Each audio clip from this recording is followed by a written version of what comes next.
Bien, moi, à vrai dire, je vais tout simplement commencer en moi aussi cédant la parole à quelqu'un. Donc, Marguerite Duras va introduire cette conférence. Puis, je tiens juste à dire aussi, pour la fin, les questions, il n'y a pas de mauvaises questions. Donc, juste, vous posez votre question, puis c'est une bonne question, c'est tout. Je crois que l'homme sera littéralement noyé dans l'information, dans une information constante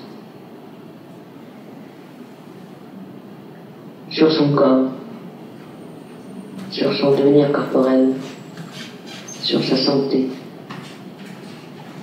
sur sa vie familiale, sur son salaire, sur son loisir. C'est pas loin du cauchemar. Il n'y aura plus personne pour rire.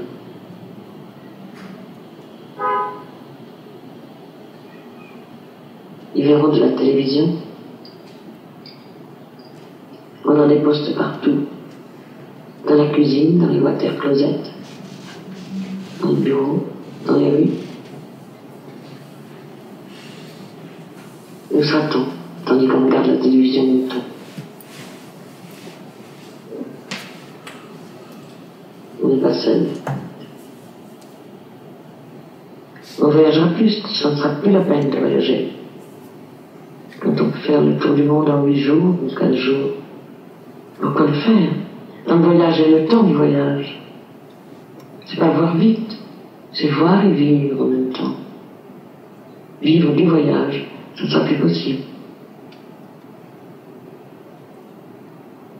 Tout sera bouché. Tout sera investi. Il restera la mer quand même. Les océans. Et puis la lecture. Les gens vont redécouvrir ça. Un homme un jour le lira. Et puis tout recommencera. On repassera par la gratuité.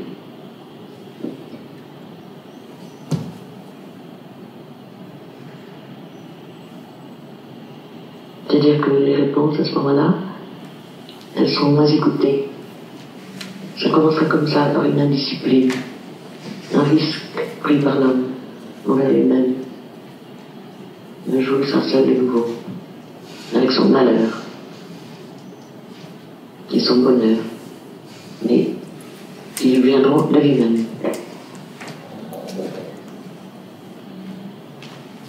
Peut-être que ceux qui se tireront de ce pas seront les héros de l'avenir. Très possible. Espérons qu'il y en aura encore. Je me souviens avoir lu dans le livre d'un auteur allemand, de l'entre-deux-guerres. Je me souviens du titre, Le dernier civil, de Hans Gleiser. Ça, j'avais lu ça. Que lorsque la liberté pouvait déserter le monde, il resterait toujours un homme pour en rêver. Je crois. Je crois que c'est déjà commencé.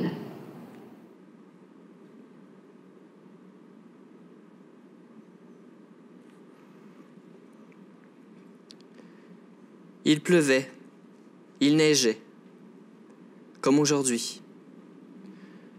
Que faisais-je, enfant immobile, au bord de la rue? Je voyageais.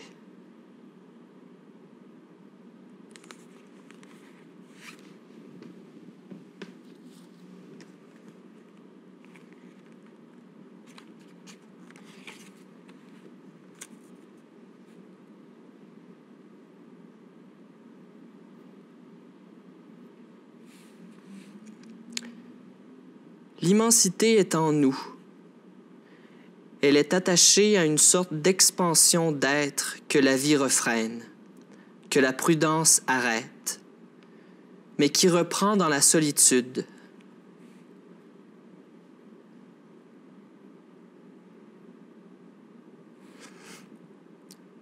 Dès que nous sommes immobiles, nous sommes ailleurs. Nous rêvons dans un monde immense. L'immensité est le mouvement de l'homme immobile.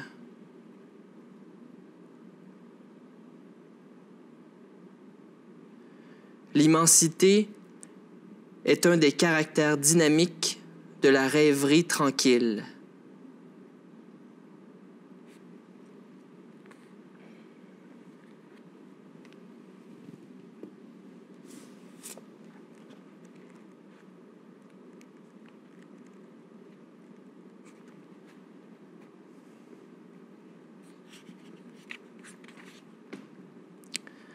J'ai placé mes affaires en prenant bien soin de me projeter dans le temps. Peut-être que l'espace se réchauffera. J'ai mis le thermostat quelque part entre 20 et 25. Quelques chaises et des tables, le papier qui déjà se dégourdit et les livres qui veulent parler. Je suis dans une forme d'attente active. Je regarde, j'absorbe comme une éponge et me sature de l'endroit. Entends les camions moduler le temps, la 132, la pluie, le vent, en attendant le soleil. Je voyage. Je voyagerai.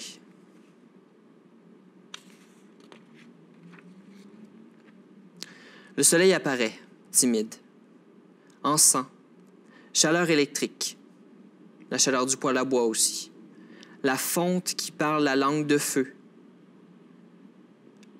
Première étoile des heures terminées sur le papier Saint-Armand fraîchement séché. J'apprivoise encore le lieu, l'explore par les prolonges de mes doigts, fabrique son espace à l'intérieur de ma poitrine, ma tête, les yeux fermés, le corps ouvert.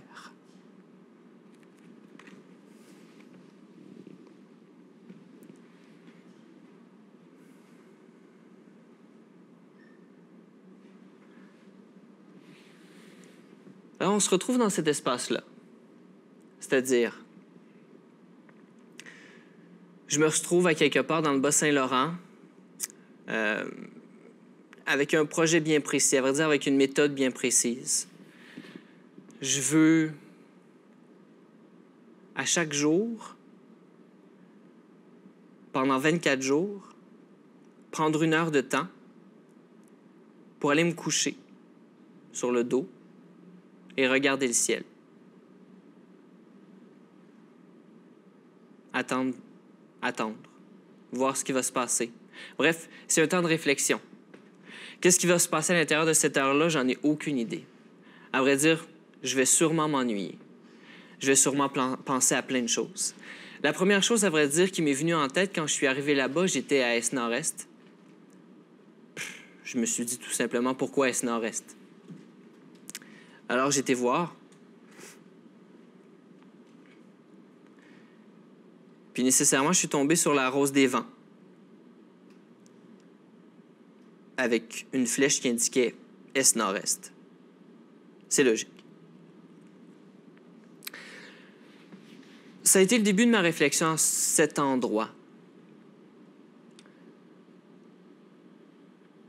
Et puis après ça, je me suis dit, la Rose des Vents, on la retrouve sur des cartes. J'ai découvert des anciennes cartes où est-ce qu'il y avait la Rose des Vents, mais il y avait aussi des prolonges, il y avait des flèches qui se poursuivaient. Donc, on était dans l'exploration. On peut même dire qu'on était dans la navigation, étant donné qu'on parle de cartes. Mais aussi, j'ai découvert que ces cartes-là, à vrai dire, étaient contenues et que ce contenant-là s'appelait des portulans à l'époque. Donc, un portulan, c'est un ancien système de documents et de cartes utilisé par les premiers navigateurs. Ce type d'assemblage contenait la description des ports de mer et des côtes, ainsi que tout renseignement utile à la navigation, des textes cosmologiques ou astrologiques, des calendriers lunaires qui servaient au calcul des marées, des systèmes du monde, etc.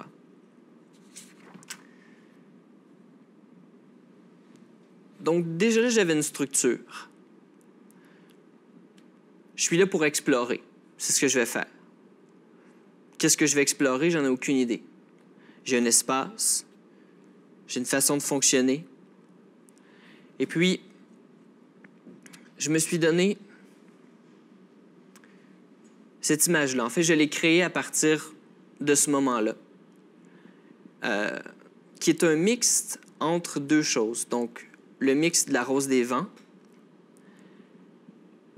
mais aussi le cadran des heures, parce qu'on parlait de temps. On parlait de prendre le temps et, à vrai dire, même de le perdre, à la limite. Parce qu'il n'y avait rien de significatif qui allait découler de ça. Je ne sais pas qu'est-ce que j'allais produire, je ne sais pas qu'est-ce que j'allais penser.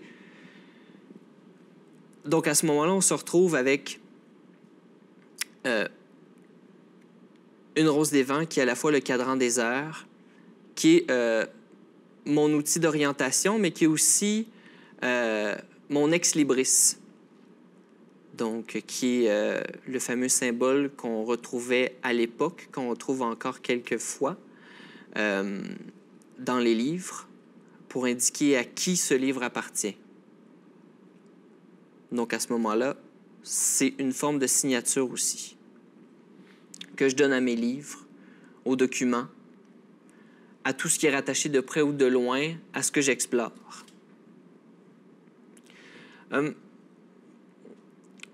Je me retrouve dans le Bas-Saint-Laurent à explorer, à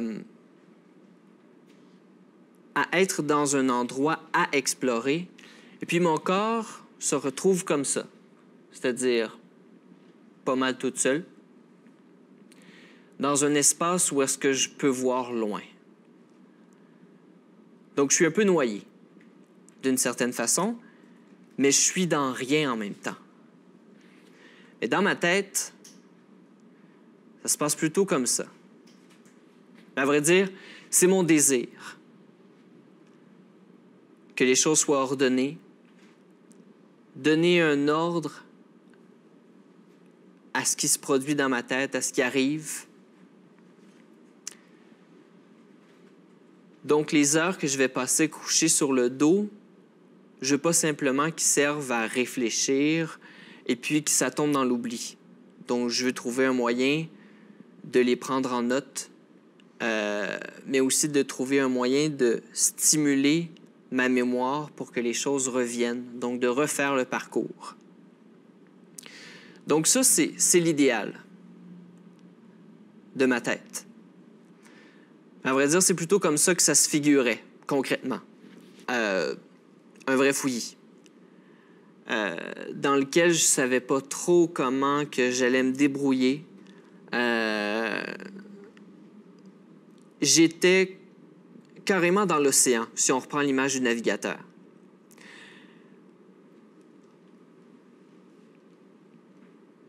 Donc, il a fallu que je définisse un peu mon orientation, mes orientations, à vrai dire, de quelle façon j'allais faire ma recherche, de quelle façon j'allais orienter mes pensées.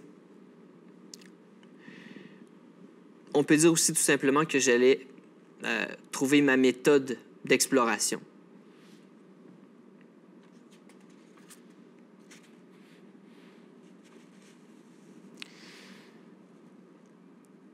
En voyageant ainsi, je vise l'évaporation complète de ma tête scolaire.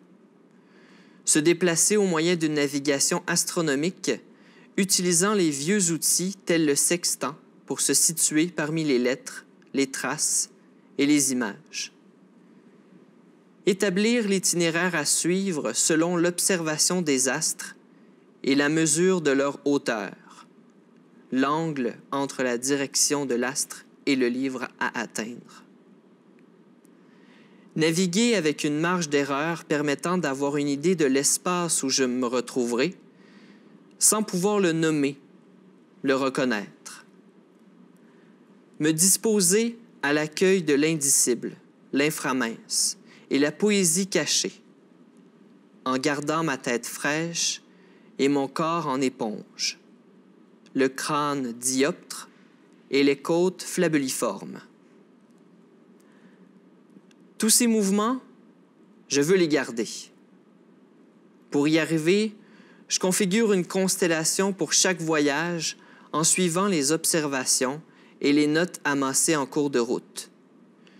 J'étoile des feuilles de papier. J'y écris, indique mes passages et y dessine l'écoulement de mes pas.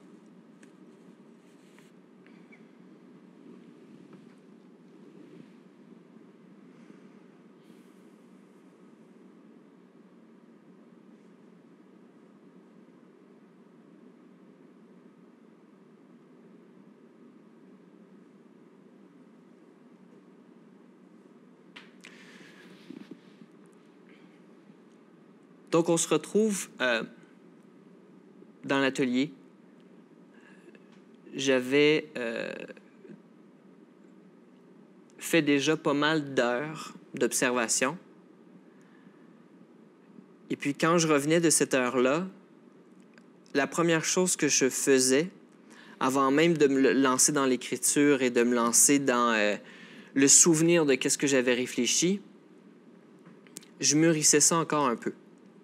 Puis la façon que j'avais trouvée pour mûrir ça, c'est-à-dire de ne pas juste être dans mon coin puis de grommeler ou je ne sais pas trop faire quel genre de face qui indique une réflexion quelconque, je dessinais. Ou plutôt, je me suis donné un espace de méditation, si on peut dire ça comme ça, en reprenant l'idée du ciel, donc en faisant un rond sur une feuille de papier,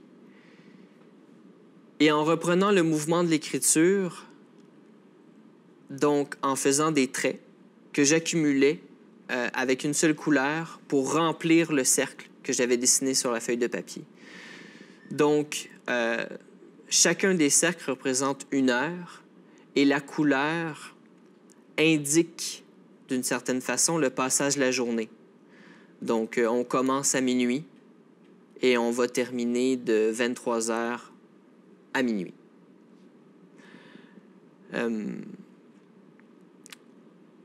Donc, à la fin du cercle, quand le cercle était rempli, j'allais écrire ce que je me souvenais, ce que les pensées avaient donné, ce qui s'était transformé. Et nécessairement, ça donnait naissance aussi à des recherches.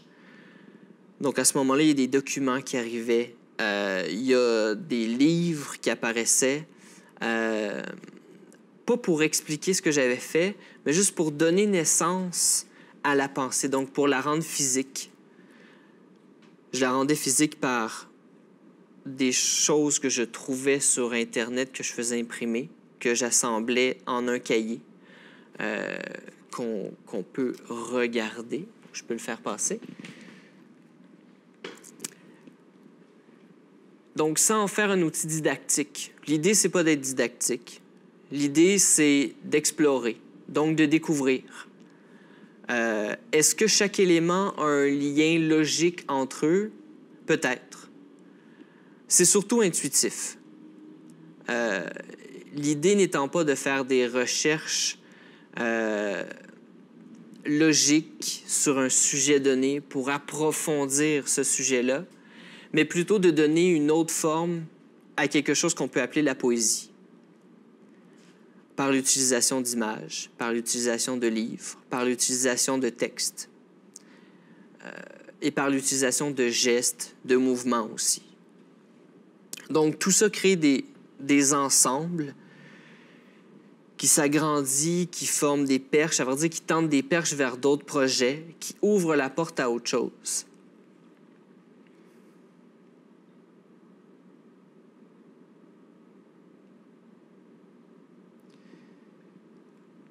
Et donc, à ce moment-là, j'ai réalisé que le livre n'était pas simplement un outil, un objet littéraire ou une forme bref, que c'était pas simplement une lecture en soi ou pour... le livre n'était pas simplement qu'un livre, pour le dire simplement. Le livre était devenu un outil. C'est maintenant comme ça que j'allais considérer. Donc, le livre comme outil. Un outil de travail, mais un outil aussi qu'on pourrait, dans ma pratique à moi, faire le parallèle avec le marteau. C'est-à-dire que pour construire quelque chose de physique comme une cabane, on va prendre un marteau, des clous, du bois. Dans ma pratique, on va prendre des livres, un crayon, du papier, puis on va partir en exploration. Donc, un livre va nous amener à un autre, qui va nous amener à un autre, qui va nous amener à produire quelque chose, qui va nous amener à faire des gestes, à poser des actions. Tout ça part du livre. Donc, le livre comme outil.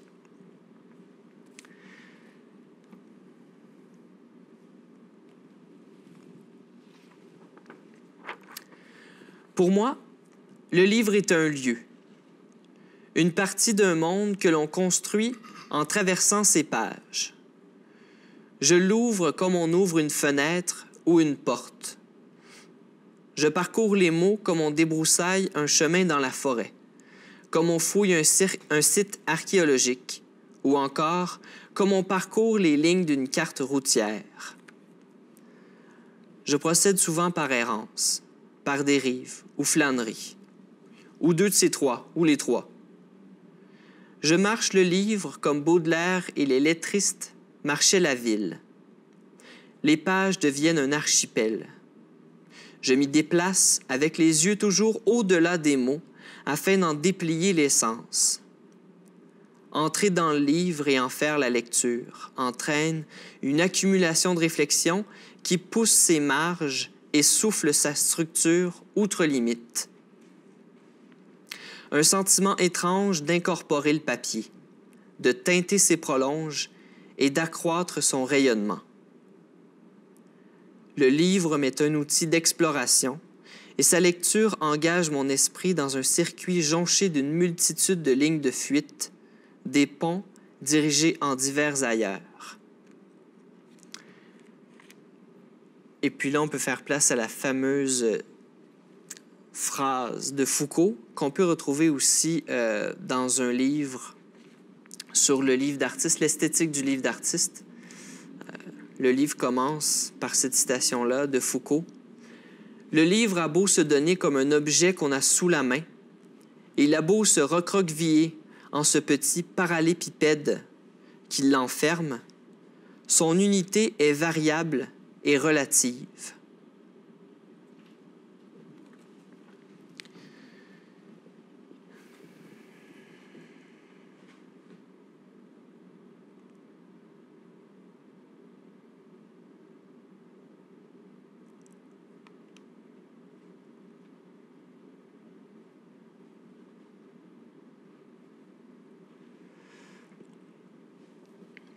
Donc, on se retrouvait avec des dessins comme ça, qui étaient, à vrai dire, des espaces de réflexion.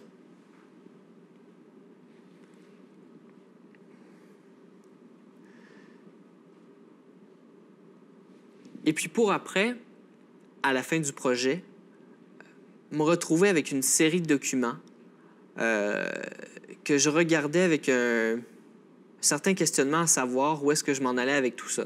Où est-ce que je m'en allais avec cette collection de documents? Qu'est-ce que ça voulait dire à l'intérieur de ma pratique? Donc, nécessairement, cette accumulation-là de livres donnait naissance à une bibliothèque. Bibliothèque qui, si je regardais dans le passé pour les choses que j'avais fait avant, donc chaque projet avait sa petite bibliothèque qui, par accumulation, donnait une grande bibliothèque.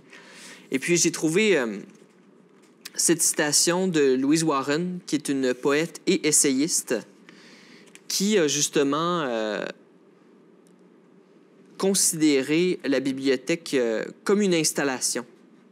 « Je suis souvent debout, face à ma bibliothèque, en quête d'une révélation ou d'une apparition. Comme devant un paysage, je médite en laissant mon regard parcourir les lignes horizontales des tablettes et verticales des livres. Les livres se joignent et forment des blocs, des trajets. Ainsi que je l'ai appris en travaillant sur l'œuvre de nombreux artistes, la forme doit s'ajuster à son objet et montrer sa différence. Une installation en soi, lieu de toute création. Ma bibliothèque est une anthologie. Elle me continue, me rassemble. Observer demande du temps. Tout ce silence qui accompagne les jours, une forme mobile, en situation d'augmentation, de réduction, d'espacement, de déplacement.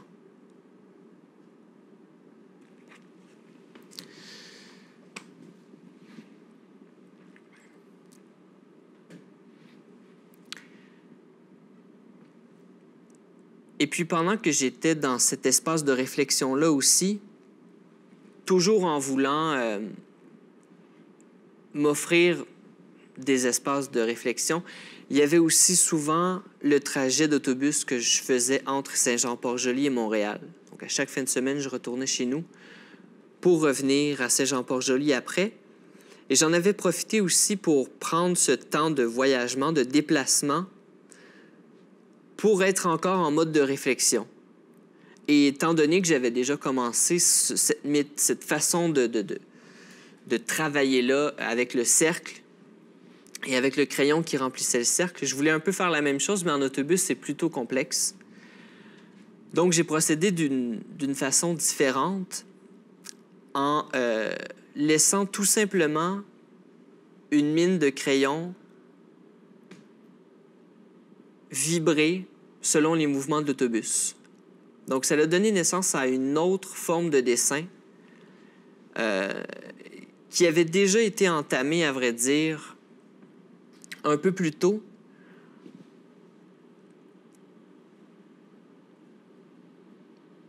Avec des carnets Moleskine, comme ça ici. Je prenais tout le temps des notes pour peu importe. Je marchais, il y a quelque chose qui me venait en tête, je le prenais en note. Et ces moments de marche-là, j'ai décidé de les rendre utiles, si on peut dire ça comme ça, et de l'inclure dans mon quotidien en prenant le cahier Moleskine. Et à chaque fois que je débutais une marche, je l'ouvrais, je l'ouvre encore d'ailleurs, je plante un crayon sur la page de droite, je marche, puis je laisse le crayon bouger, sans contrôler quoi que ce soit. L'objectif, c'est juste de laisser une trace pendant que je marche. J'aime l'idée de dire que ça représente le mouvement de mes pensées. Mais en même temps, je veux pas trop donner une image à ce tracé-là. Et puis quand je finis le trajet sur la page de gauche, j'écris le nom des rues que j'ai traversées, la date, et puis les pensées qui m'ont traversé la tête rapidement. Donc là, on a une accumulation de certaines choses. On a les carnets, on a les dessins que je fais dans l'autobus, puis on a aussi les cercles. Que moi, j'aime bien dire, en fait, que j'apparente plus à de l'écriture qu'à du dessin. Pour la simple raison que mon intention n'est pas de représenter quelque chose, mais tout simplement de laisser une trace. Et j'apparente l'écriture à la trace. Je peux aussi vous donner quelques carnets pour les faire circuler aussi. Donc ça, c'est un projet que je continue sans cesse. Donc, quand il y a un carnet qui est terminé, j'en prends un nouveau. Je le remplis. Quand il est rempli, j'en prends un nouveau. Je remplis un autre encore. Donc, comme ça, jusqu'à temps que... Je sais pas jusqu'à quand. Jusqu'à temps que je sois tanné, mais je pense pas être tanné. Donc, c'est un projet qui va s'étirer jusqu'à la fin de mes jours. J'aime dire ça. Il y a aussi un artiste qui m'inspire dans cette construction-là, à vrai dire, du langage, de l'écriture, qui est Guy de Cointet. Et puis, l'objet qu'il a produit qui m'intrigue le plus par rapport à l'écriture, c'est un journal qui reste, à vrai dire, un pur mystère par rapport à sa symbolique. Et c'est un journal qui s'intitule par un titre mystérieux aussi, qui est ACR CIT, si je ne me trompe pas. Ouais. Puis on peut retrouver des choses comme ça dans le journal. Donc ici, on a clairement un langage qui est emprunté au braille. Puis sur d'autres pages, on a des choses qui sont plus manuscrites.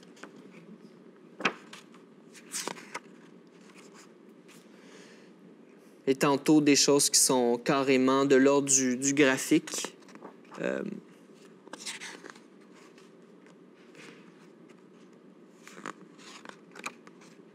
Comme ça ici.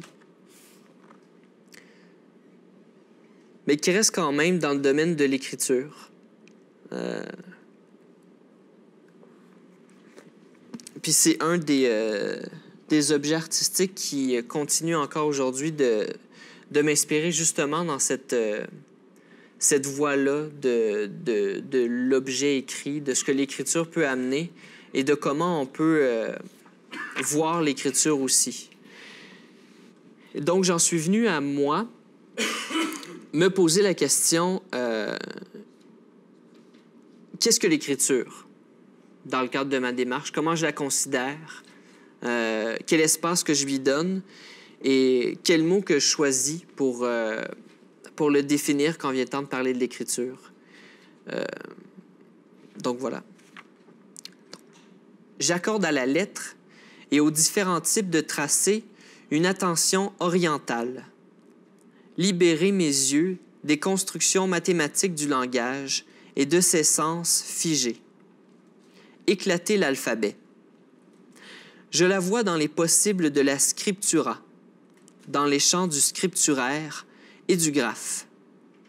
Il s'agit d'une pensée, d'un état singulier face à l'acte d'écrire.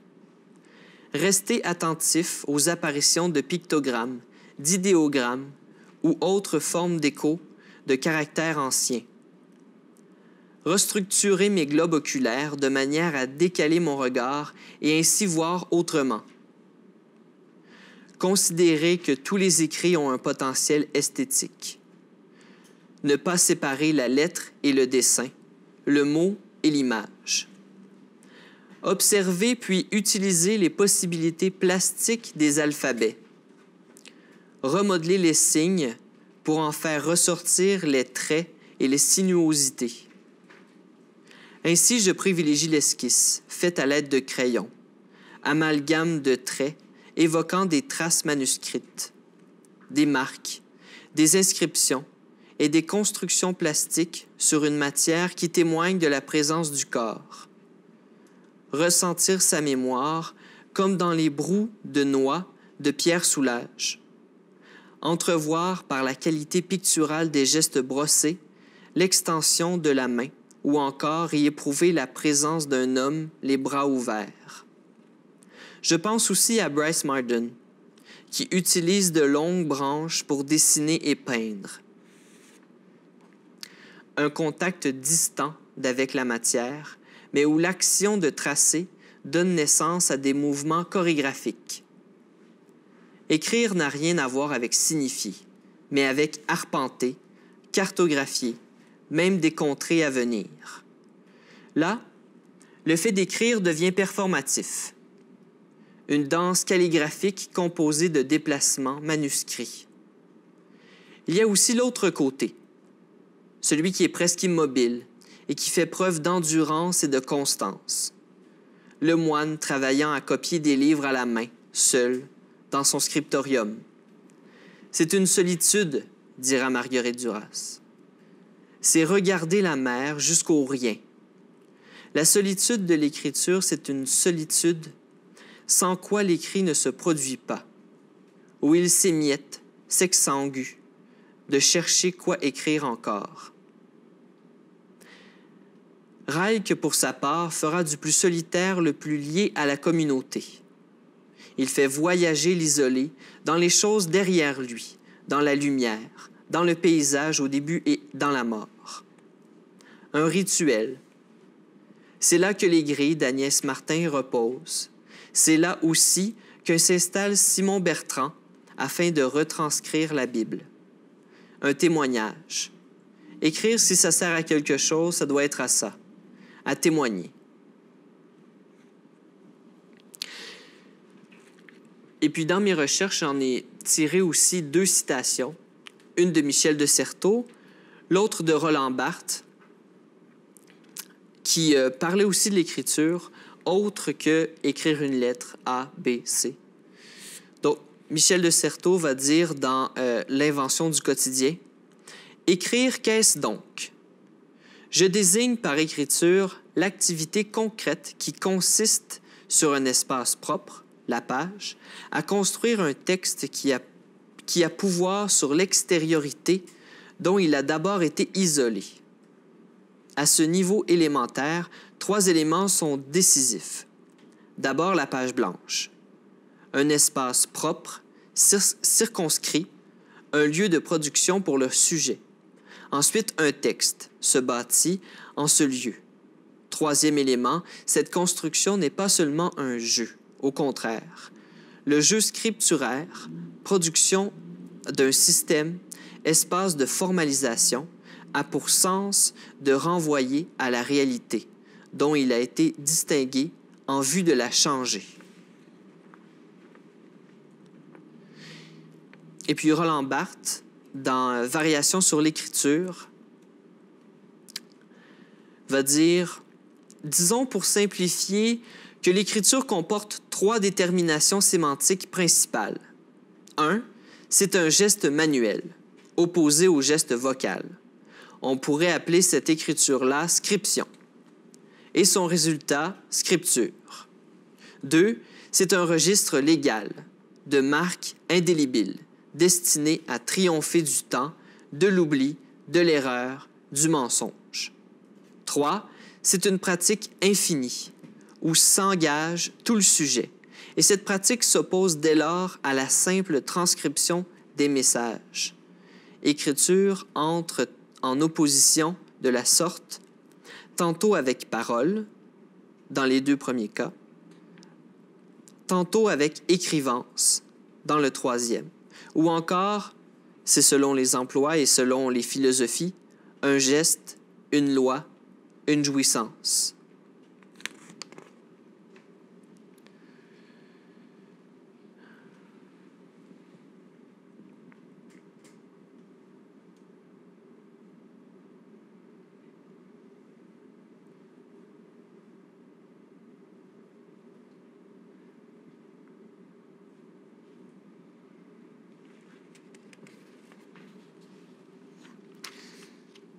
Donc ici, ce que je trouvais le fun avec cette image-là que j'ai trouvée, c'est que à la fin, on a l'alphabet dans son entièreté, donc de A à Z, si on suit ce côté-là, du bas vers le haut. Et puis après ça, on peut traverser le diagramme vers la droite et voir d'où sont nées les lettres. Donc, ce qui m'intéresse dans cette image-là, c'est de voir qu'à la base, chacune des lettres était un petit dessin en soi. Donc, j'aime dire que l'écriture est née du dessin. Si on prend aussi la calligraphie chinoise, un graphe, donc un symbole, peut raconter beaucoup plus, peut dire beaucoup plus qu'un mot. À vrai dire, peut même parfois dire beaucoup plus qu'une phrase, peut signifier une histoire en tant que telle. Donc, dans cette idée de voir la lettre au-delà de sa signification propre, j'aime voir la lettre, premièrement, par son côté esthétique. La déconstruire et aussi, donc, de donner à toute forme de trait qui se dépose sur n'importe quel type de support. Donc, le titre de trace et donc de témoignage pour en découler à une forme d'écriture. Une exploration intéressante qui a été faite par Henri Michaud sur justement cette notion-là entre dessin et écriture, c'est ces dessins cinématiques. Donc, dans les dessins cinématiques,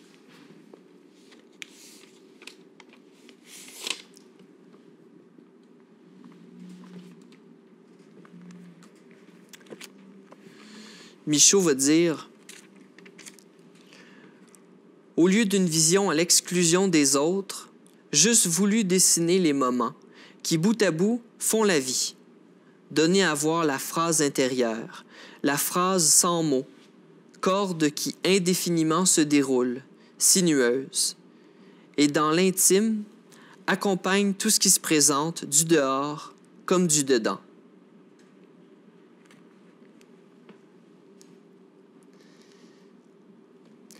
Donc, j'ai voulu reprendre cet exercice-là de Michaud et avec aussi un vouloir de partager ces moments de réflexion-là. Parce que c'était bien beau réfléchir pour moi-même, réfléchir dans un cadre de résidence ou dans le cadre de la vie quotidienne. Néanmoins que toute cette information-là que j'emmagasinais, tous ces agencements-là de livres, d'écriture, de dessins, de bouts de papier, tout ça, pour moi, ça devait être partagé d'une certaine façon. Pas nécessairement en les exposant dans une galerie d'art. Peut-être que ça allait être en parlant ou en faisant l'action dans dans l'espace public. Donc, j'ai fait un projet dans lequel je me positionnais sur, à vrai dire, c'est ça, sur l'édicule, dans l'édicule, je ne sais pas trop quoi, sur ou dans, les deux à la fois, au métro de la Concorde à Laval, qui est en même temps une gare de train de banlieue. Donc, où est-ce que les gens passaient aux heures de pointe? Donc, il y avait une grosse circulation de gens, mais des gens souvent qui étaient pressés, qui voulaient soit aller au travail, soit qui voulaient retourner chez eux parce qu'ils en avaient marre de leur journée de travail. Puis moi, je me suis posté là, assis sur une chaise, complètement immobile, d'une certaine façon. La seule chose que j'avais, c'était une valise à côté de moi, avec des documents, des livres, une tablette à dessin sur mes genoux, et avec un crayon, je faisais la même chose qu'Henri Michaud. C'est-à-dire, le crayon parfois dessinait, parfois écrivait, parfois faisait les deux en même temps. Donc, pour donner naissance à des dessins cinématiques, mais aussi pour ouvrir à autre chose, à ouvrir au partage. Donc, à inviter les gens à entrer en contact avec moi, à venir me poser des questions. Et comme je savais clairement que la première question allait être « Qu'est-ce que tu fais? » je m'étais donné comme mot d'ordre, je ne vais pas répondre concrètement à cette question-là. Je vais dire que je ne sais pas. Qu'est-ce que je suis en train de faire? Pour qu'il repose une autre question. Donc, l'autre question, c'était de savoir qu'est-ce que tu attends? Puis ma réponse à ça était toujours la même. Ma réponse était j'attends la poésie. Et là, ce qui était beau de voir, c'était de voir le questionnement dans les yeux des gens. T'attends la poésie. Puis tu penses qu'elle va arriver où? Ici. Parce que pour eux, c'est un lieu extrêmement quotidien, où est-ce qu'il n'y a aucune fantaisie qui peut arriver, où est-ce que rien d'inattendu peut se pointer. Alors que moi, c'était un lieu tout à fait poétique, tout simplement par le train, par la cloche qui sonnait à l'arrivée puis au départ du train, par les gens qui circulaient, parfois par les personnages qu'on pouvait voir apparaître. Et donc là, on tombait dans l'ordre du littéraire, on tombait dans les histoires, on tombait dans le conte. Qu'est-ce qui se passait à ce moment-là? Ce qui se passait, c'est que j'ai vu Peter Pan, tout simplement. Quelqu'un a passé avec des souliers dorés. Après ça, j'ai vu un homme corbeau qui est sorti du métro en vitesse, qui a plongé ses mains dans une poubelle, qui en a sorti un sandwich, qui a traversé la ligne de chemin de fer, ce qui est tout à fait interdit, on s'entend. Question de ne pas se faire écraser par le train, qui a englouti le sandwich, qui était déjà à moitié mangé, pour après ça disparaître dans le train qui venait juste d'arriver au moment où est-ce qu'il terminait le sandwich. Puis je racontais ces choses-là aux gens. Je racontais aussi qu'il y avait un jardin de tête, juste un peu plus par là, parce que le béton, de la façon que c'était construit, il y avait une place pour s'asseoir, il y avait des petites bordures en béton, mais était juste à la bonne hauteur pour que quand les gens étaient debout, qu'on voit simplement les têtes se promener au-dessus du béton. Puis là, j'invitais les gens à se mettre à côté de moi, à se penser juste un petit peu pour avoir le même niveau de regard, puis à regarder les têtes bouger. Et puis là, je voyais des sourires apparaître, même des fois des rires, puis après ça, ils repartaient. Puis je me disais que peut-être que c'était un peu plus léger. J'ose espérer. Bref. C'était ma position. Donc, j'avais vraiment l'air curieux. Et puis, les dessins qui sont sortis de ça donnaient des choses comme ça. Et puis, au fur et à mesure que les dessins arrivaient, ça se transformait. Donc, au début, je voulais vraiment mettre un trait pour chaque personne qui passait. Et puis, au fur et à mesure, je me suis rendu compte qu'il y avait vraiment beaucoup de monde qui passait. Puis, ça faisait beaucoup de traits. Puis, j'avais pas le temps pour observer autre chose et comprendre d'autres choses que le monde qui passait.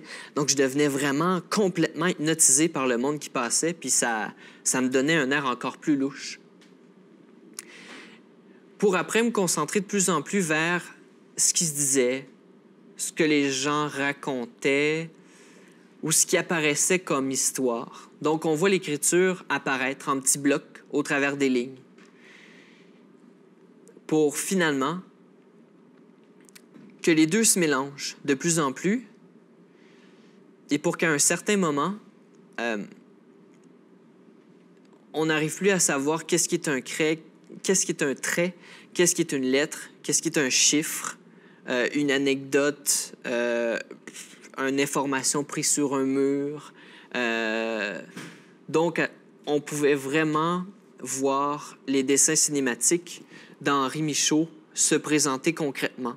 Donc, où est-ce qu'il y avait un peu une ligne continue entre le dessin et l'écriture, quelque chose qui pouvait constituer comme la vie quotidienne, ce qui s'était passé, sans pouvoir concrètement le décrypter.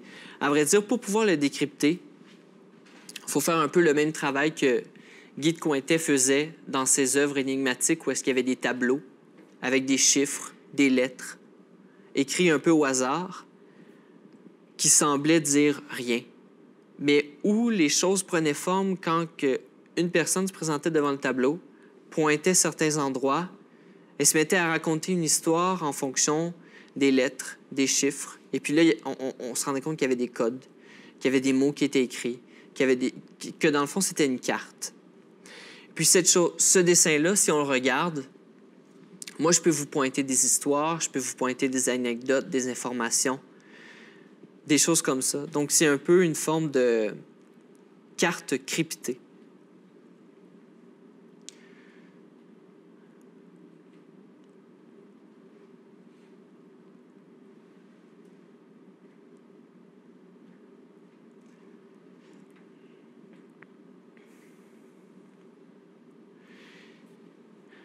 Et donc là, il y a la portion d'écriture, de dessin. Puis j'aime bien aussi dire que je suis bibliothécaire. Donc à ce moment-là, le bibliothécaire, qu'est-ce qu'il vient faire? Il vient encore renforcer cette notion-là de partage. Et puis aussi de contamination. D'une certaine façon, parce que je vais vers les gens pour les contaminer de ce que moi je récolte, donc de ma bibliothèque. Mais en même temps, pour partager, parce que je veux savoir aussi c'est quoi le contenu de leur bibliothèque à eux. Et à vrai dire, j'ai été chercher ce qu'une bibliothèque, ça signifie quoi être bibliothécaire? Donc, j'ai été voir sur le site de la Corporation des bibliothécaires professionnels du Québec. Où est-ce qu'on peut y lire que les bibliothécaires travaillent à faire tomber les murs de l'ignorance et de l'exclusion en étant conservateurs du passé, diffuseurs du présent, gardiens du futur. À la fois spécialiste et gestionnaire de l'information, le bibliothécaire est un passeur de savoir. La profession du bibliothécaire a évolué, conséquence directe des mutations dans notre société et principalement des technologies, du marché du multimédia et de l'Internet.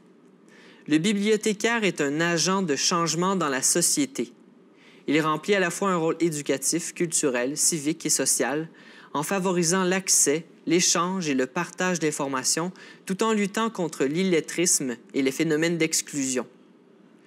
Aujourd'hui, le bibliothécaire, désigné aussi comme professionnel, spécialiste ou gestionnaire de l'information, a pour principale fonction de créer, conserver, organiser, traiter, repérer, sélectionner, gérer, analyser, synthétiser et diffuser l'information, quel que soit le support et le lieu où il exerce. Ce qui était intéressant quand j'ai trouvé cette définition-là, c'est qu'à ce moment-là, j'avais le cadre parfait pour structurer l'ensemble des documents que j'accumulais depuis déjà quelques années, pour me donner aussi des verbes d'action. Mais aussi en gardant en tête que le rôle de bibliothécaire que je me donne est un bibliothécaire qui inclut dans la sphère des arts visuels.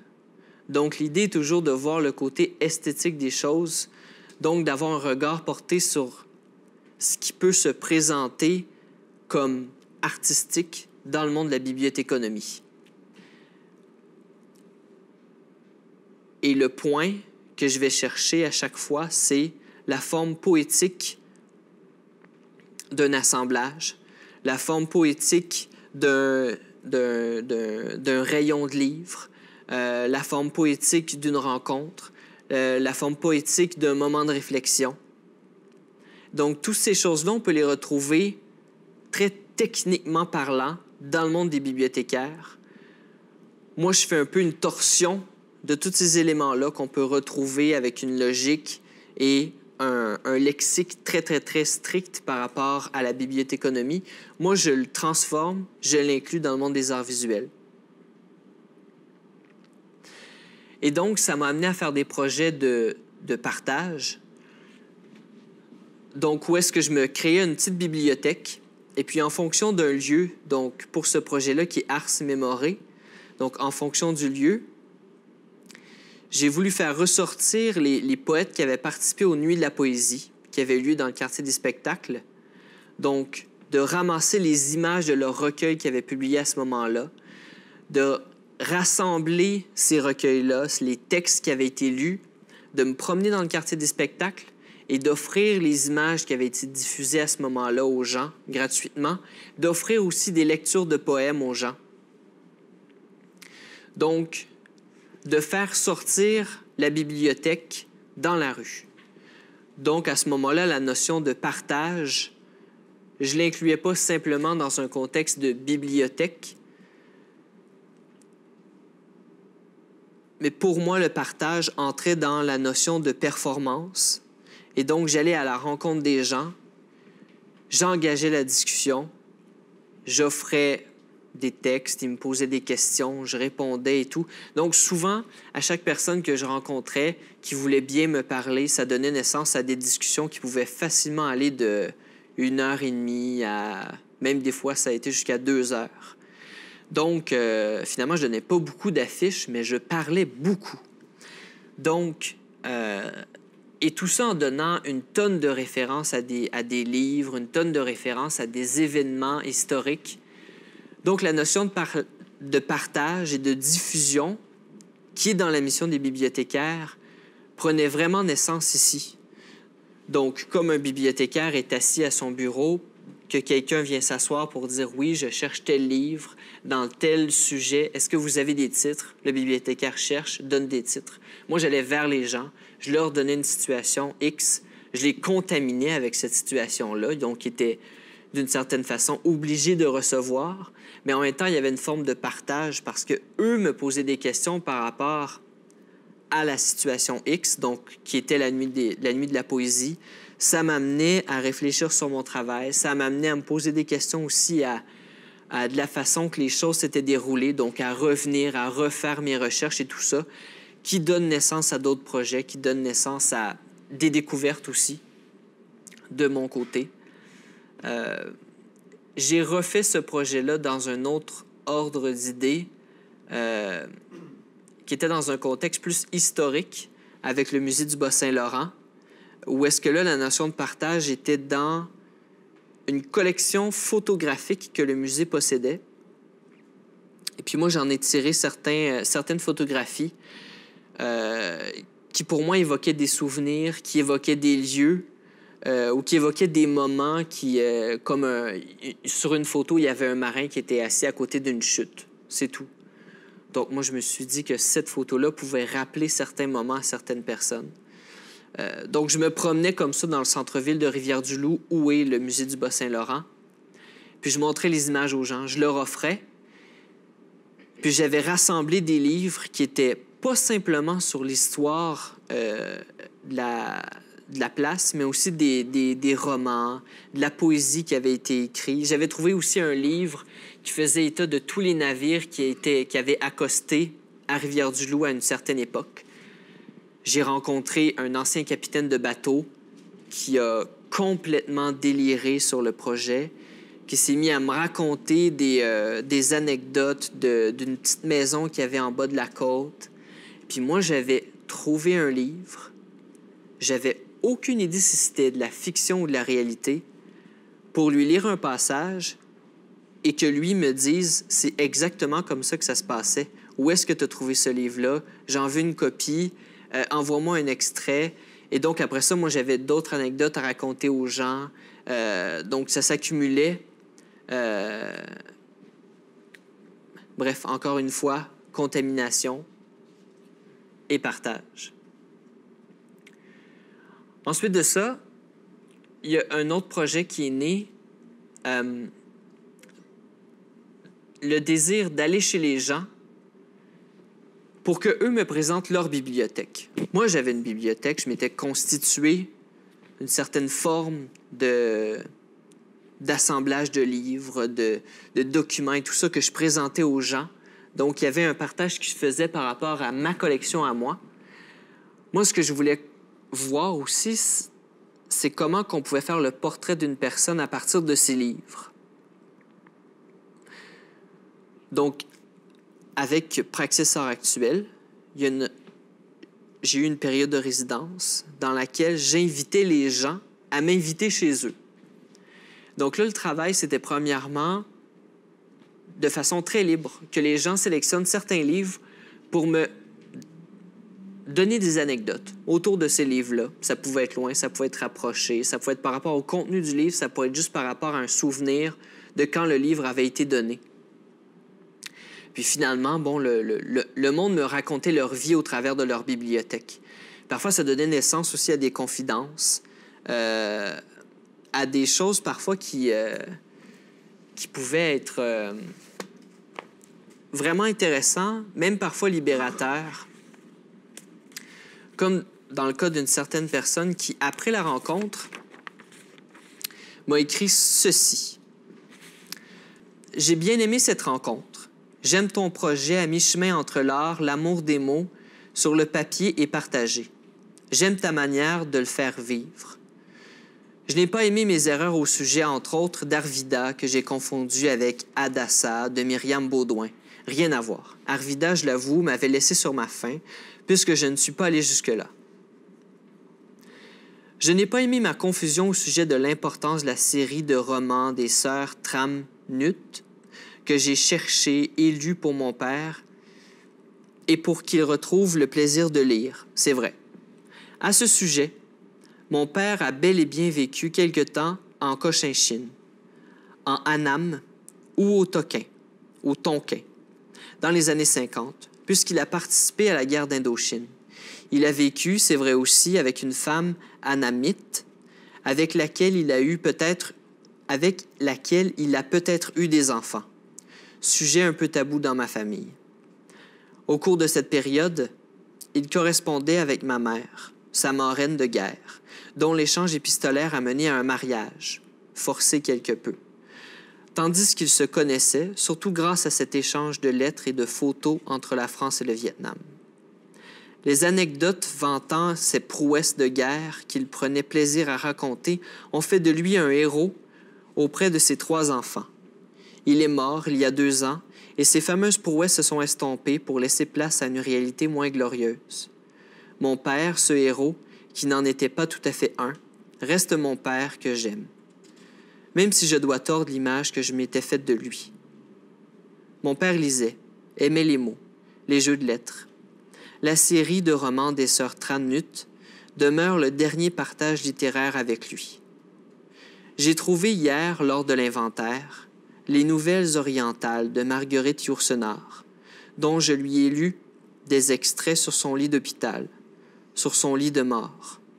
Voilà, ton projet a éveillé ma paranoïa, ma hantise de l'imposture. Il éveille aussi la confidence, il semble bien. Donc, c'était ce genre de choses-là qui pouvaient arriver quand je rencontrais les gens. À vrai dire, au départ, la question était assez simple. C'était, à partir de vos livres, qu'est-ce que vous pouvez me raconter? La première des réponses, c'est « j'ai absolument rien à dire par rapport à mes livres ». Pour finalement avoir ce genre d'anecdote-là.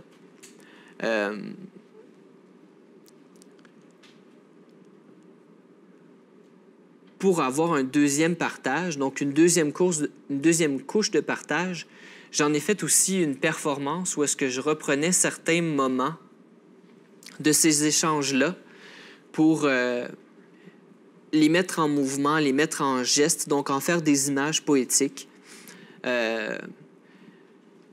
des romans qui ont été lus avec des titres, des noms de personnages, que je tapais à la dactylo, que je collais sur des verres, et puis que je remplissais d'eau pour donner aux personnes qui participaient à la performance. Donc, chaque personne avait le nom d'un personnage d'un roman qu'il m'avait parlé, parce que les participants avaient assisté à ces performances-là.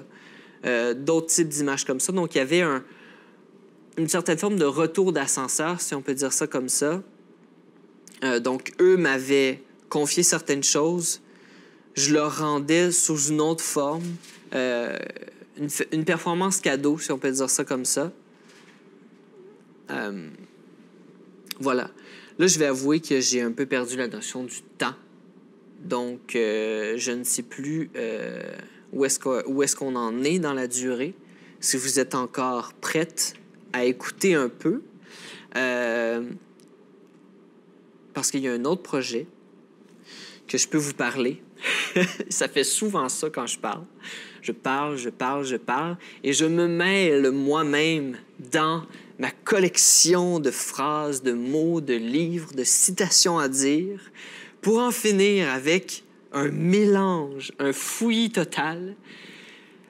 Mais il arrive tout le temps un moment donné où est-ce que je m'en aperçois, comme présentement, où est-ce que je me rends compte que j'ai un dernier projet à parler, qui serait la fin de la conférence.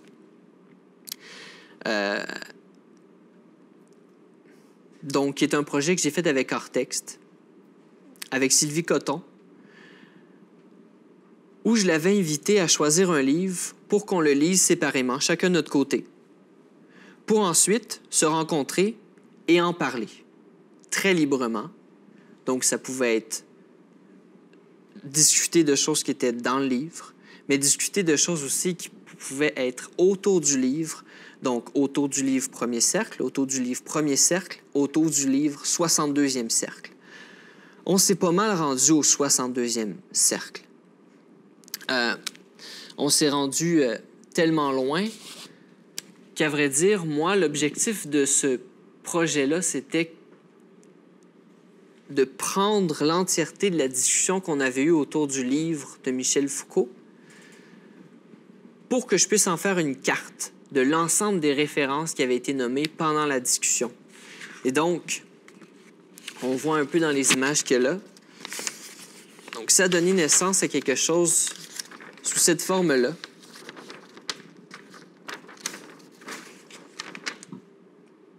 donc où chaque point est un livre qu'on a discuté, beaucoup ou un peu.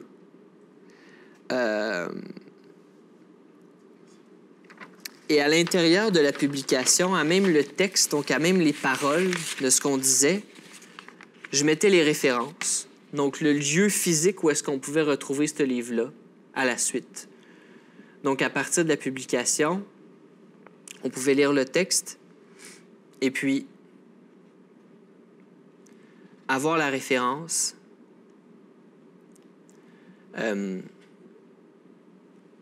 Pour le retrouver après ça dans la collection d'art-texte.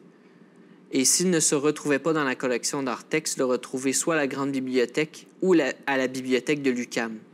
Donc à ce moment-là, ça devenait vraiment un parcours où est-ce qu'on pouvait non seulement lire sur la pensée de quelqu'un, mais aussi vraiment voyager dans la pensée de quelqu'un. Donc, pour avoir un visuel de ce que ça pouvait donner dans l'écrit lui-même. Donc, c'était des choses comme ça. Donc, il y avait une cote qui apparaissait, le numéro du document hors-texte et puis le titre.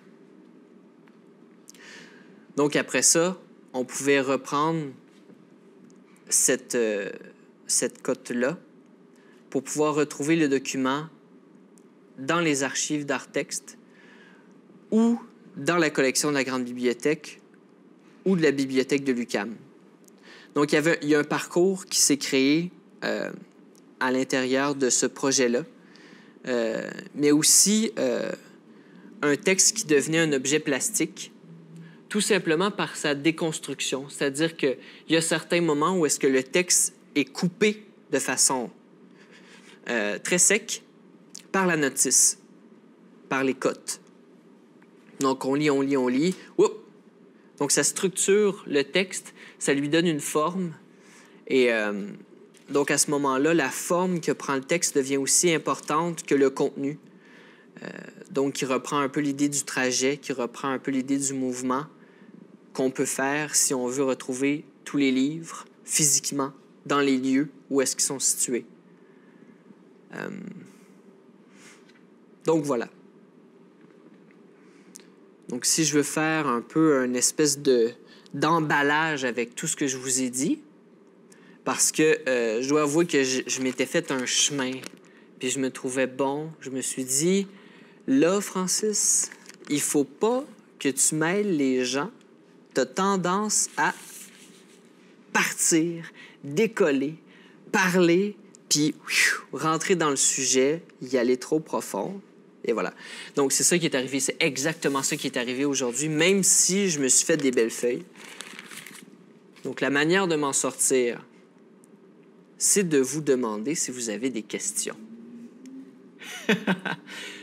Par rapport au projet, par rapport à ma façon de fonctionner, par rapport à des choses que peut-être que vous avez peut-être perçues, qui pourraient donner naissance à des choses au futur que moi, j'aurais jamais pensé. Bref, un échange. Moi, je commencerais, Francis, pour briser la glace avec une question très, très concrète. Très concrète, c'est que tu as parlé d'Esnorès, tu as parlé d'art-texte. Il y a plusieurs personnes ici qui ne savent pas c'est quoi. J'ai voyagé. Donc, peux-tu nous dire qu'est-ce que c'est art-texte et pourquoi un artiste fait quelque chose à art-texte? Oui. Ça, c'est très, très concret, mais juste... C'est très, très concret. Mais c'est bien d'avoir des choses concrètes parce que j'ai tendance à vraiment pas être concret.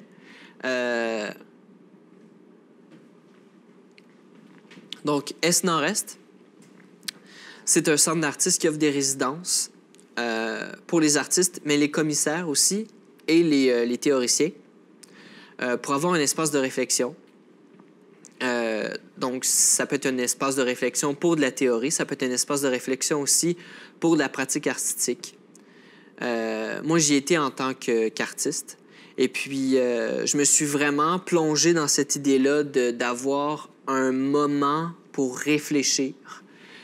Et ce que j'ai voulu faire, c'est que j'ai voulu en profiter justement pour structurer cette façon-là que je pouvais avoir de réfléchir dans ma pratique artistique, qui a donné naissance réellement à à mon outil premier, à ma structure première de bibliothécaire, d'écrivain, d'utilisation de la carte, donc de tous les outils bibliothéconomiques qu'on peut retrouver dans ma démarche. C'est né dans cet espace de réflexion-là que SNRS m'a offert. À vrai dire, moi, je leur avais soumis un projet. Le projet était effectivement de me poster à différents endroits, donc 1 heure par jour pendant 24 jours pour refaire le cadran et regarder le ciel en réfléchissant pendant 1 heure pour en produire un dessin et puis un moment d'écriture. C'est un travail que tu as fait en solitaire, on l'a senti dans ta présentation. Ouais. Par rapport le dernier projet chez Artext, tu as choisi de collaborer avec Sylvie Coton. Peux-tu nous dire comment cette collaboration-là avec Sylvie Coton a été créée? Est-ce que c'est quelqu'un qui t'a proposé de travailler avec elle? Est-ce que c'était l'invitation de Artext, qui est un centre de documentation en art actuel à Montréal, qui t'avait été présenté comme ça? Comment? Oui. À vrai dire, la façon que ça s'est produit, c'est que j'ai un peu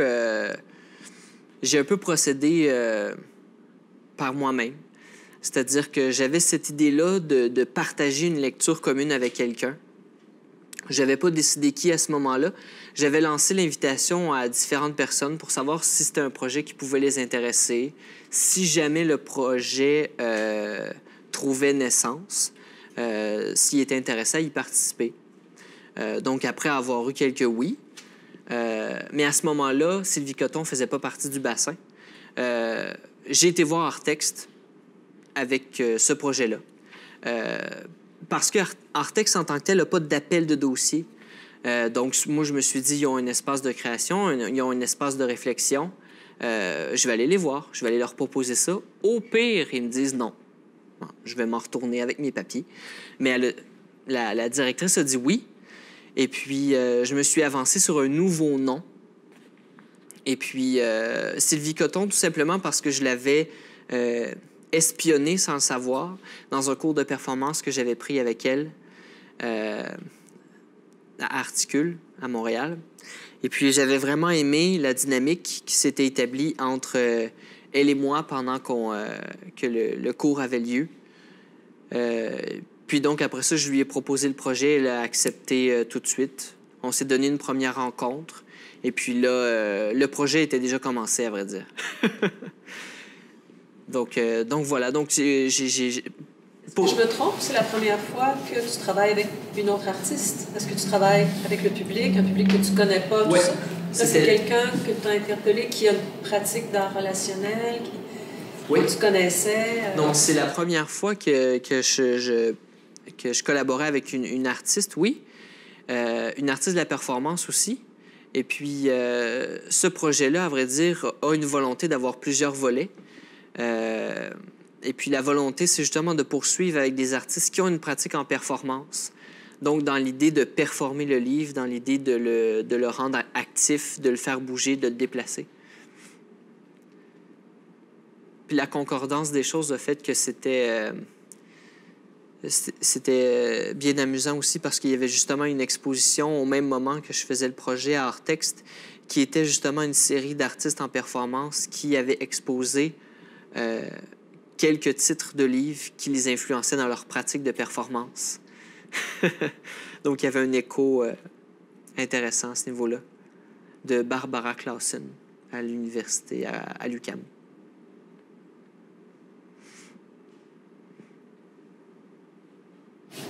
Oui, j'ai fait une remarque, mais en fait, c'est une chose que j'ai remarqué dans ton travail. Tu sembles avoir une pratique qui est très linéaire, mais je pense que aussi ça coïncide avec le texte, parce que, en fait, je voulais avoir un peu ma question est plus par rapport à comment tu envisages ça, ce travail-là, parce que je trouve, dans plusieurs de tes travaux, on voit, c'est ça, il y a toute une idée de tissage de liens, puis je trouve que c'est assez proche du médium qui est le texte. Le texte, c'est une chose qu'on décortique, qui est linéaire, qu'on décortique une chose à la fois. C'est pas comme, mettons, l'image qui se donne à voir, qui est plurisensorielle, mettons, la vidéo qui est plurisensorielle, qu'on entend le son à la fois l'image qui déroge sous nos yeux. Puis, je veux savoir si c'était une chose que tu avais déjà remarquée par avant ou si tu avais une réflexion par rapport à ça, cette idée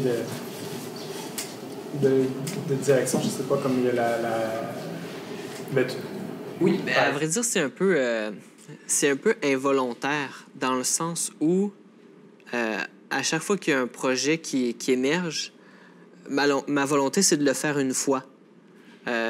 Comme les carnets, ma volonté n'était pas du tout de poursuivre ça dans le temps sans avoir de fin précise. Mais c'est après avoir rempli un cahier puis de l'avoir déposé sur ma table de travail que je me suis dit, ben non, mais je peux pas... Ça se peut pas se finir là. Ce qui pourrait être intéressant, c'est d'en avoir une centaine, 200, 300 cahiers. Tu sais, là, ça devient une collection, ça devient imposant. Dans le fond, c'est un peu... Je pense que c'est peut-être un peu la maladie du bibliothécaire, tu sais, de vouloir tout rassembler le savoir, tu sais, en un seul lieu, en une seule forme pour pouvoir tout avoir, tu sais. Donc, de toujours avoir la réponse à quelqu'un qui vient demander un document. Oui, oui, je l'ai, il est là. Puis jamais avoir à dire comme, ah non, ça, j'ai pas ça. Donc, de poursuivre, d'accumuler. Mais en même temps, j'aime le dépouillement. Donc, c'est une espèce de combat que j'ai tout le temps entre l'accumulation puis le très peu. Mais ça se déploie toujours comme ça. Je sais pas si je réponds à ta question, d'une certaine façon. Est-ce que le travail avec Sylvie Coton n'est pas un peu labyrinthique? Oui, tout à fait. Est-ce qu'il n'y a pas une structure différente par rapport à ce que tu as fait précédemment, d'après ce que j'en sais? À vrai dire, il y avait une volonté précise quand que ce projet-là est né. C'était de pas... À vrai dire, je savais très clairement ce que je ne voulais pas faire. Ce que je ne voulais pas faire, c'était de rencontrer Sylvie Coton, de parler d'un livre et de parler de sa pratique. J'avais pas envie que ça devienne comme un projet où est-ce que Sylvie Coton fait état de sa démarche du point A au point à Z. J'avais envie que ce soit plus une discussion et qu'on parte de quelque chose. Donc, à ce moment-là, on part d'un livre qui est important pour sa démarche ou qui est un livre qui est important pour elle dans son quotidien. Donc, c'est elle qui a choisi le corps utopique. Et puis après ça, on a discuté, donc c'était très libre.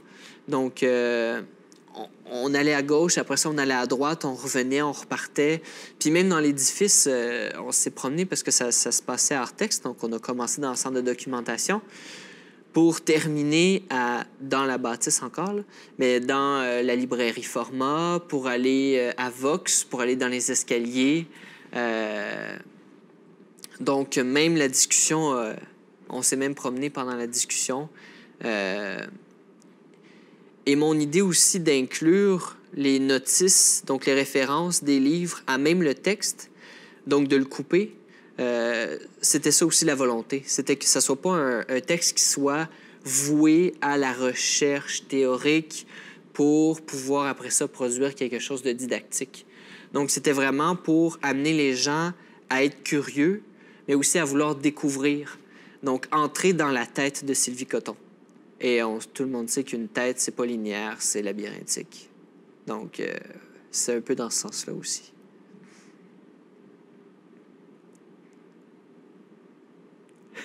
Juste un commentaire sur ce projet-là. Oui. Ça ressemble beaucoup à la technique de mind mapping. Donc, le fait que tu fais référence justement à une tête, c'est organique et labyrinthique. Oui, tout à fait. C'est très mind mapping. Oui, absolument. Mais à vrai dire, c'est inspiré d'une image que j'avais trouvée sur le web qui faisait justement une espèce de schéma incroyable de l'histoire de la philosophie. Donc, les philosophes qui avaient eu le plus d'influence avaient un cercle plus gros pour aller jusqu'aux ceux qui ont eu moins d'influence, on peut dire ça comme ça, là, qui avaient des plus petits cercles. Et puis, il y avait des lignes pour les correspondances de tel philosophe a influencé tel, qui a influencé tel, qui a influencé tel. Puis, j'ai trouvé ça intéressant parce que, en premier lieu, quand j'ai vu l'image, j'ai strictement rien compris. Puis ça m'a vraiment pris du temps pour voir sais, pour suivre la ligne, pour aller jusqu'à l'autre cercle. Ah, OK, c'est ce philosophe-là pour aller à l'autre, qui revient à lui, qui revient à lui, qui va à lui. Donc, c'est un peu le même travail que j'ai fait, effectivement. Donc, il y a un point de départ, mais il n'y avait pas de point d'arrivée. Donc, on pourrait le poursuivre, à vrai dire. On pourrait poursuivre la discussion encore aujourd'hui, puis agrandir la carte et tout. Mais là, j'ai décidé de restreindre ça à un cadre qui était la discussion qu'on a eue la première fois. Parce que sinon, encore une fois, ça pourrait être un projet on pourrait faire une deuxième rencontre, on pourrait faire une troisième rencontre avec Sylvie, une quatrième, une cinquième, puis ça serait tout le temps différent. Parce que son état, ses recherches, ce qu'elle a en tête, ce qu'elle vit à ce moment-là influencerait nécessairement ses références. Juste pour poursuivre là-dessus, dans le fond, esthétiquement, tu as décidé de couper ça. Tu sais, parce qu'il y a une manière de couper esthétiquement ton projet. Donc, dans le fond, c'était de dire, OK, on va couper ça avec que ça soit juste une discussion. Oui. Ben, à vrai dire, tout le contenu de la publication a été produit avec la première discussion que j'ai eue avec Sylvie Coton dans le centre de documentation d'Artex, quand on s'est rencontrés après avoir fait la lecture du livre. Cette rencontre-là avait duré 3 heures à peu près. Puis donc, on a l'intégralité de la conversation dans le premier cahier. Ensuite de ça, on a l'ensemble des notices bibliographiques dans le deuxième cahier. Donc, les notices bibliographiques, ça se résume à ce qu'on retrouve quand on fait des recherches sur Internet, là, que ce soit à la Grande Bibliothèque, à Artex et tout ça. Donc, moi, je reprenais la notice dans l'intégralité, puis je l'incluais dans le deuxième cahier. Et puis, le troisième, c'est ce qui n'était pas livre, donc ce qui est image, qu'elle-même a fait pendant la discussion. Donc, des choses qu'elle a écrites sur papier, une version du texte qu'elle avait aussi de Michel Foucault, qu'elle avait annoté, donc ça, je l'ai inclus aussi dans le troisième cahier. Et puis le quatrième, qui est la carte que je vous ai montrée. Donc tout ça a été créé à partir de la conversation. Ce que je veux dire, c'est que on aurait pu agrandir encore cette liste de références-là, ces images-là, allonger la conversation. Donc ça aurait pu être un peu comme les carnets. Donc, on aurait pu poursuivre et dire ah ouais, c'est un projet où est-ce qu'on se rencontre une fois par année, puis on parle d'un livre, mais avec la même personne. Ça aurait pu. J'ai décidé à ce moment-là de le faire avec différentes personnes pour avoir différents types de cartes, différentes têtes, dans le fond, à explorer puis à parcourir.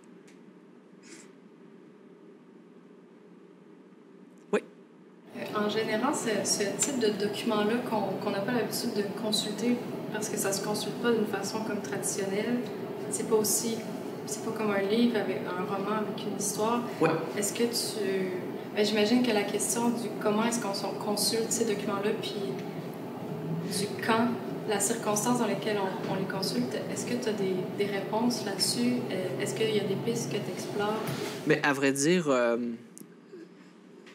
ce qui arrive souvent, c'est que quand je suis appelé à faire un projet dans un centre d'artistes ou dans un événement quelconque, quand je fais une performance, disons, souvent, il y a des éléments, des publications que je fais qui vont s'intégrer dans ces projets-là. Donc, mes projets se contaminent eux-mêmes.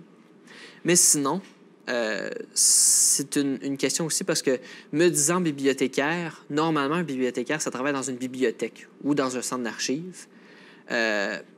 On s'entend que je ne m'ouvrirai pas un centre d'archives ou une bibliothèque. Donc, mon moyen à moi de diffuser ces choses-là, c'est, entre autres, il y a une première publication, donc celle-là, qui a été faite avec Sylvie Coton, qui est disponible sur Artext. Donc, on peut aller voir numériquement. Mais aussi, si on va à Artext directement, il y a une copie là. Et puis, il y a une copie aussi bientôt qui en fait, est dans un camion à quelque part de la poste pour être acheminée à la bibliothèque de l'Université Laval. Et puis, donc, aussi à la Grande Bibliothèque, à Bibliothèque Archives Canada, donc en dépôt légal. Donc, physiquement, on peut aller les voir là. Sinon, aussi, j'ai l'intention de mettre toutes les publications, mais sauf ceux-là, parce que là, il y a comme une accumulation vraiment intense. Donc, je peux pas tout garrocher ça dans EARText, puis scanner toutes les pages et tout, mais le but de ces carnets-là, c'est pas non plus de les publier numériquement, là. C'est plus de les voir en bloc, puis physiquement. Mais pour ce qui est de ces publications-là, avec EARText, on peut les voir de façon numérique, on peut les voir de façon papier. Donc, l'idée pour le partager au plus grand nombre possible, c'est le numérique. Sinon, parce que j'aime bien le papier, c'est les déposer dans certains endroits où est-ce que je donne les endroits de dépôt et les gens peuvent aller les consulter à ces endroits-là. Donc, encore une fois, la notion de déplacement, de voyage, de découverte aussi, parce que certaines personnes ne sont jamais allées à EARText, ou même parfois certaines personnes qui habitent à Montréal n'ont jamais été à la Grande Bibliothèque. Entre autres dans la section des archives nationales. Donc, ça peut les amener à rentrer dans ces endroits-là, à faire des découvertes. Bref, j'ose espérer.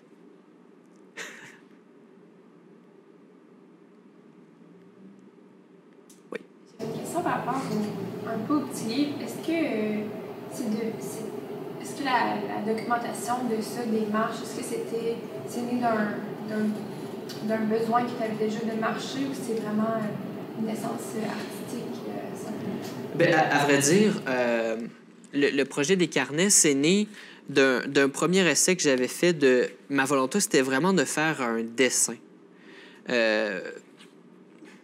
Bref, je n'avais pas de musique à écouter, cette fois-là, j'avais pas mon iPhone. Bref, je savais pas quoi faire de mes mains.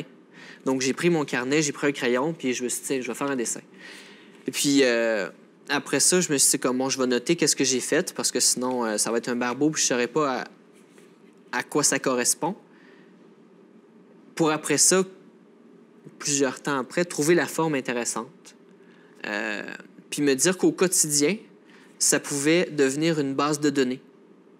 Et un objet artistique aussi.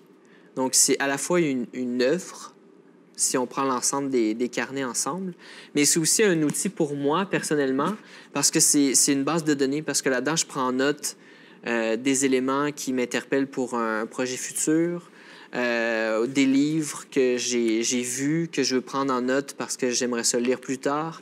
Donc, souvent, je reprends mes carnets, je les feuillette, et puis là, je me rappelle que je voulais faire ce projet-là. Donc, à ce moment-là, là, j'approfondis le projet, je le développe et tout. Le projet que j'ai fait à Praxis à l'heure actuelle, donc d'aller voir les gens chez eux, la première note qui a été prise, c'est dans un carnet comme ça. Donc, j'ai juste marqué « bibliothèque privée ».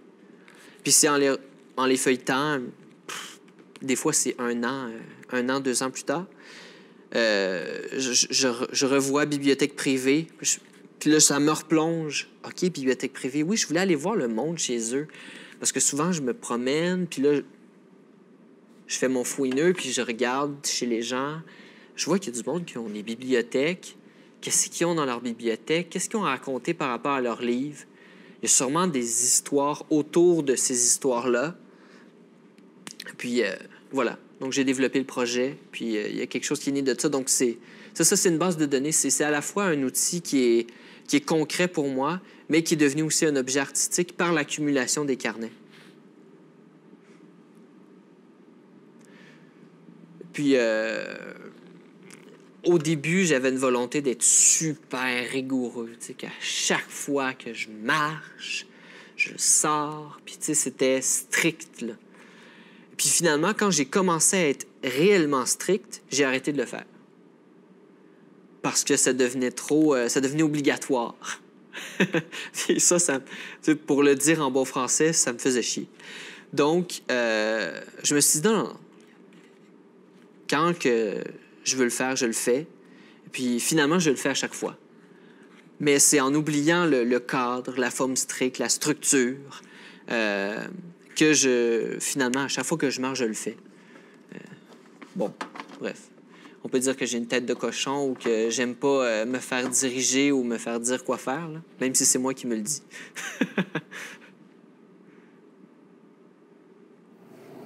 J'ai une question.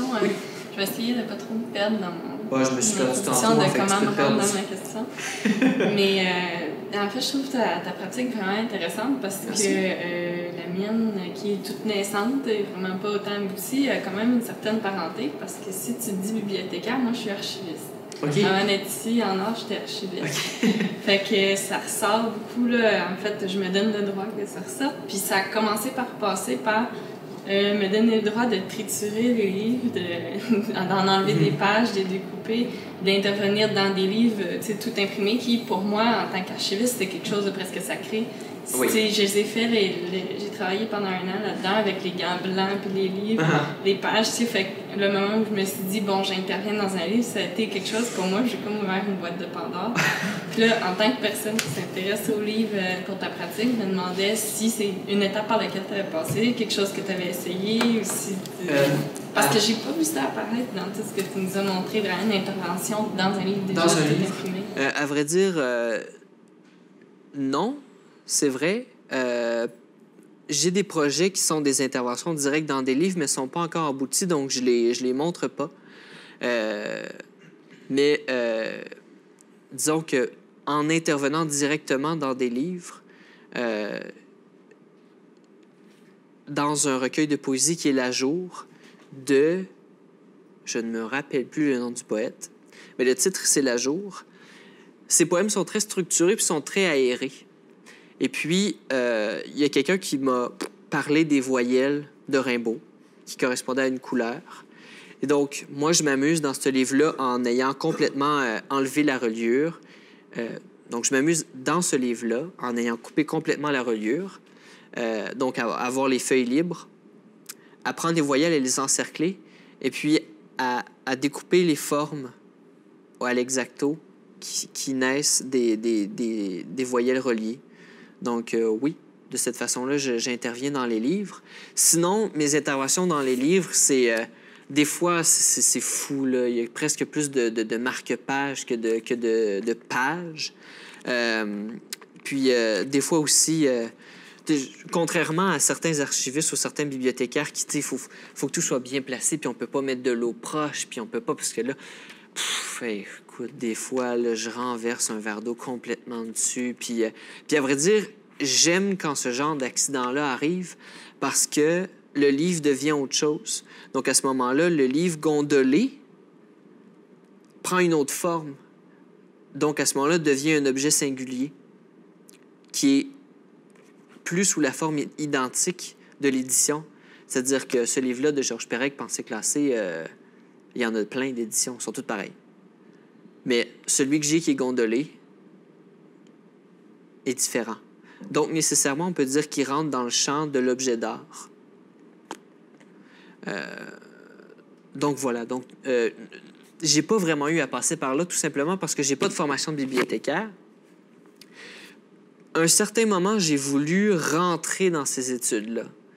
Puis après ça, je me suis dit, non. Si je rentre là-dedans, là, je vais rentrer dans un cadre où est-ce que là, il y a des façons de faire, il y a des choses à faire d'une façon, avec des codes prescrits, des manières d'agir, justement, pour être dans le domaine bibliothéconomique ou archivistique, pour conserver les choses. Puis moi, mon objectif, c'était pas de conserver. Mon objectif, c'était au contraire de partager, de diffuser. Donc, à ce moment-là, il fallait absolument pas que j'aie peur de pratiquement détruire des livres des fois, là. Et puis même moi, dans mes performances, là, on peut voir aussi la dame, là, il y en avait partout dans son salon des livres. C'était un manière assez enfargé dans ses livres. C'était le foutoir. Là, c'était le début du foutoir, parce que là, il y a l'armoire rouge qu'on voit derrière qui allait se vider aussi au fur et à mesure de la conversation. Donc, ça s'est accumulé de façon incroyable. Et puis après ça, moi, il fallait que je fasse l'inventaire, donc que je reprenne les titres qu'elle m'avait parlé pour les noter et tout. Donc, ça a été vraiment un super bordel. Et puis, dans les performances que je fais aussi, je les empile là, donc, des fois, la reliure est vraiment comme... est maltraitée, ouais.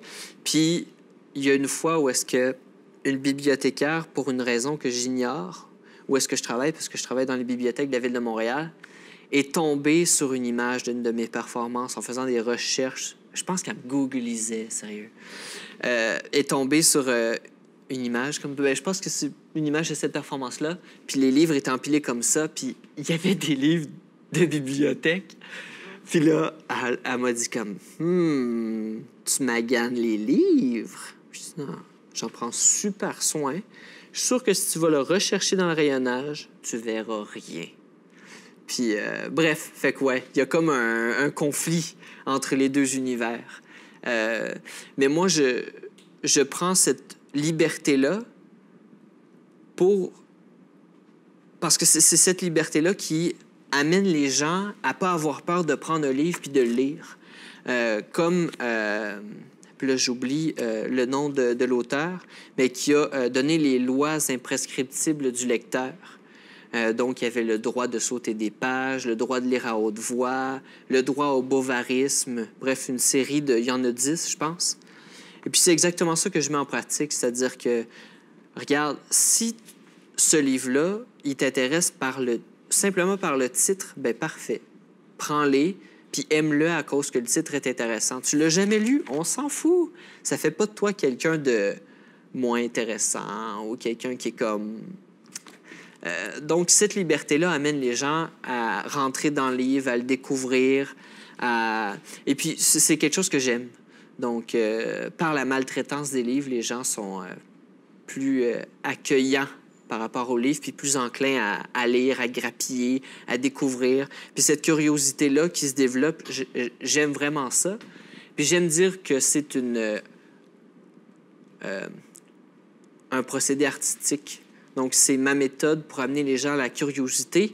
Puis nécessairement, par cette curiosité-là, vont développer peut-être dans leur quotidien des petits gestes artistiques ou des petits gestes créatifs qu'ils n'auraient pas fait nécessairement si cette brèche-là n'avait pas été ouverte. Tu vois, fait que je t'ai donné une réponse un peu...